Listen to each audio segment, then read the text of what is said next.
Alright, morning mga kapatid. uh,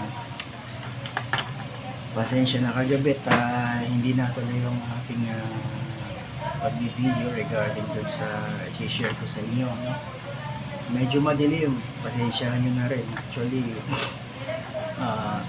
nagkaroon ako ng bisita kagabi kaya hindi ko natuloy. Inabot na kami ng madaling araw.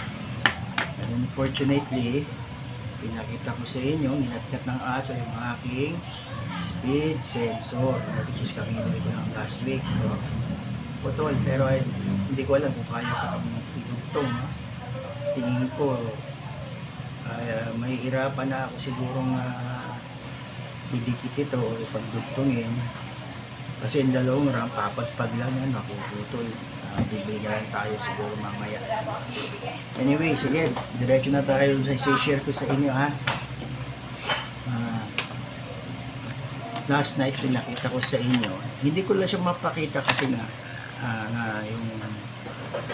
yung actual acceleration niya, kasi nga hawak ko yung cellphone, hawak ko yung silinyador at the same time yung brake. So kapag piniga ako ng bigla, baka mawalan ako ng balance kung bumagsak ako. Basta pinapakita ko lang sa inyo, kapag pinamp ko siya, from yung pinaka normal motor natin is 1.5 to 2,000 yan. Arangkada na siya, no? Kasi normally sa atin yung from 3,005, pag piniga natin 3,005, mag-accelerate, umaabot na 6,000. Yun ang normal. So kaya masyado talaga siyang delayed and maungol yung makina. Okay, share ko sa inyo ito, ha. Pero disclaimer lang sa mga nag-modify ng mga pag-gilid, ha. Walang mali sa mga modify ng tama sa inyo, no? Hindi ko sinasabi na mas maganda yung sa akin, dahil iba-iba po tayo ng preference pagdating sa panggilid. Kung yung sa'yo, yun ang preference mo, tama sa'yo yan. Pero iba naman yung sa kanya, iba yung sa kanya, at iba yung sa akin.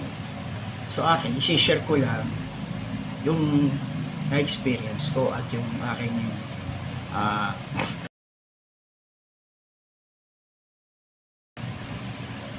kung paano ko ito nagawa, no? Sige, pasok na tayo dun sa share ko sa inyo. Mabago ko ito natuklasan kung ano na yung mga ginawa ko, no? Anyway, sige, focus na tayo rito. Dito tayo, ha. Baba ko lang ng kaunti. Alright, tanin nyo to, ha. Talagang marami tayong ginastos na mga CVT parts, so para natin mapatinulang yan. Kasi ako, concerned din ako dun sa mga issue natin. Ako, sharing lang tayo, ha. Wala pong tama o mali dito. Paano ko ba ang aking ginawa? Sige, sana nakikita ninyo. Bawag ako ba ng kaunti? Yan, para kita-kita dito. Yan.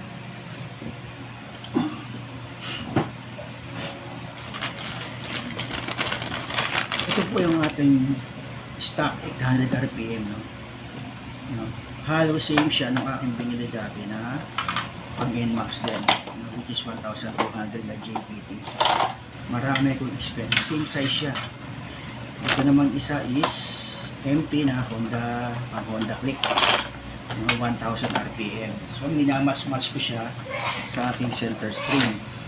Pag nagkabit ako ng center spring ng 1,200, imamatch ko yan dyan. Although sometimes nag-experiment ako ng 1,000 RPM ng pang Honda Click, no? Ngayon, meron din tayong bola ng mga nagamit, ha. Meron tayong 16 grams, 14 grams, 15 grams, which is nakakabit sa CVT ko ngayon.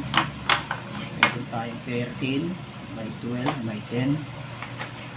At also, meron tayo clutch bell na pinili na naka-regrow na. Anyway, ganito yan, no? Lahat po yan na ano ko na, subukan ko na, no? Every time na magpapalit ako, magtitimpla ako, mayroon laging issue.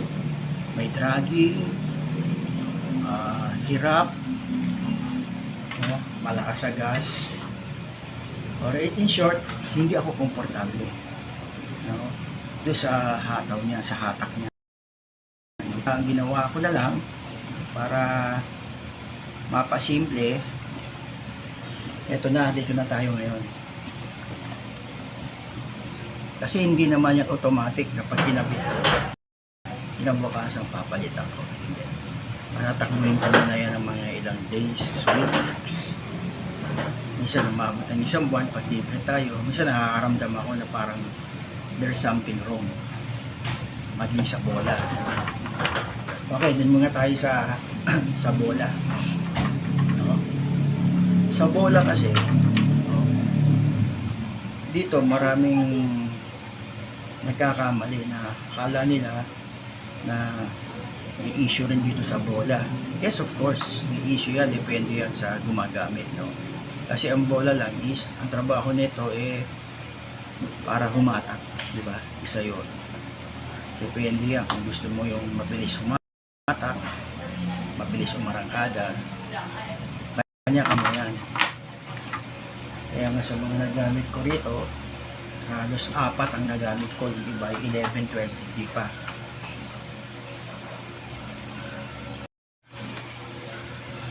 Now, ganito ang aking ginawa, ano? Okay, ganito ang ginawa ko.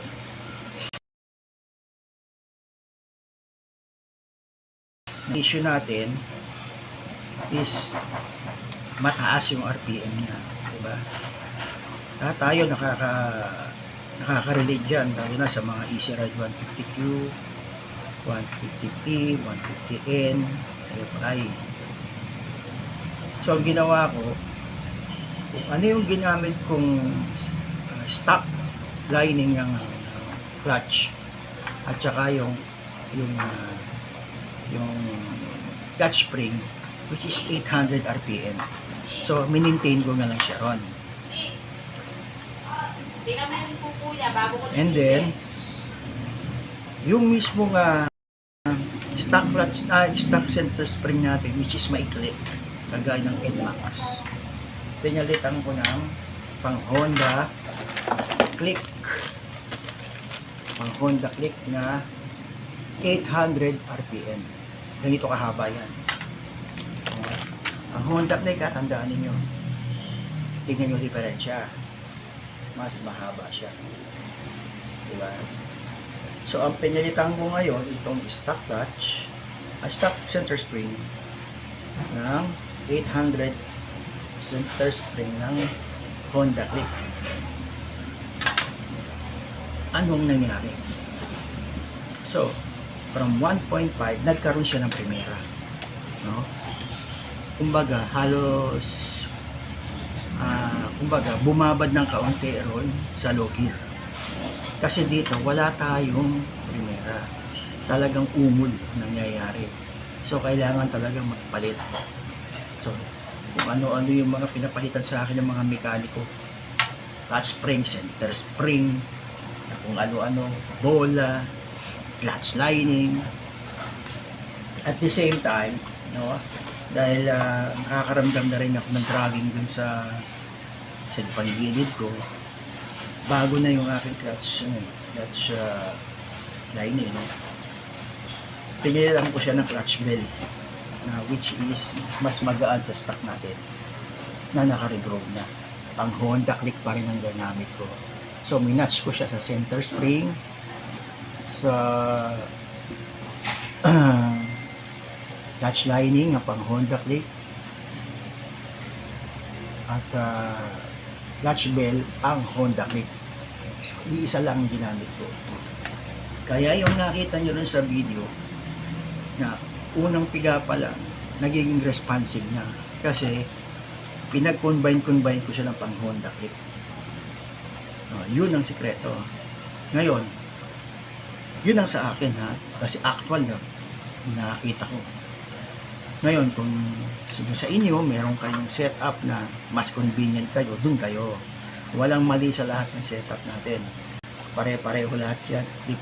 Depende kung ano yung gusto mo. Kasi nga, iba yung gusto niya, iba yung gusto mo, iba yung gusto ko.